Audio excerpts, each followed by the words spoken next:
સ્થાનિક સ્વરાજની ચૂંટણી.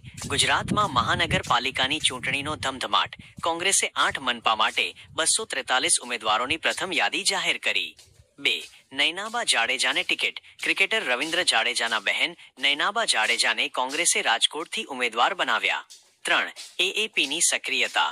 સુરતમાં આમ આદમી પાર્ટીએ પણ પોતાના ઉમેદવારોની પ્રથમ યાદી જાહેર કરી પ્રચાર તેજ કર્યો. 4. ખડગેના નિવેદન પર વિવાદ.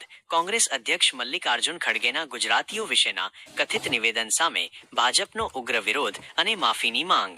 5. પેટા ચૂંટણી અપડેટ. ઉમરેઠ વિધાનસભાની પેટા ચૂંટણી માટે ભાજપે 40 સ્ટાર પ્રચારકોની યાદી જાહેર કરી. 6. અનાર પટેલની એન્ટ્રી. આનંદીબેન પટેલના પુત્રી અનાર પટેલ રાજકારણમાં પ્રવેશ કરશે તેવી અટકળો તેજ બની.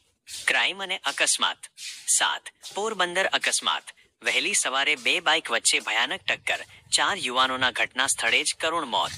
8. અમદાવાદ આપઘાત કેસ.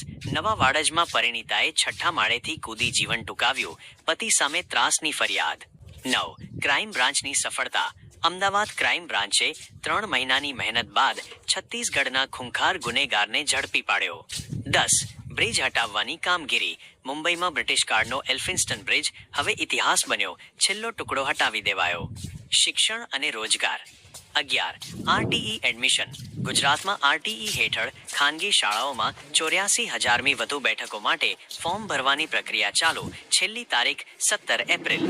12. સ્પીઆઈપાનું ગૌરવ. સ્પીઆઈપામાંથી તાલીમ મેળવેલા 34 ઉમેદવારોએ યુપીએસસી પરીક્ષા પાસ કરીને નવો રેકોર્ડ બનાવ્યો.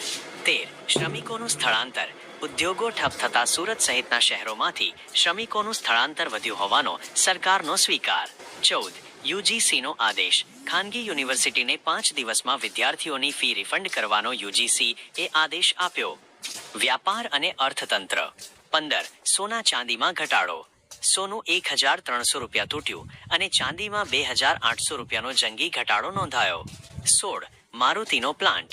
મારુતિ સુઝુકી ગુજરાતમાં નવા પ્લાન્ટ માટે 10,000 રૂપિયા કરોડનું રોકાણ કરશે. 17. સીએનજી ભાવ વધારો.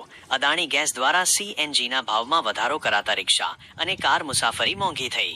18. Gift city. ઉદય કોટકને ગિફ્ટ સિટીના ચેરમેન તરીકે નિયુક્ત કરવામાં આવ્યા.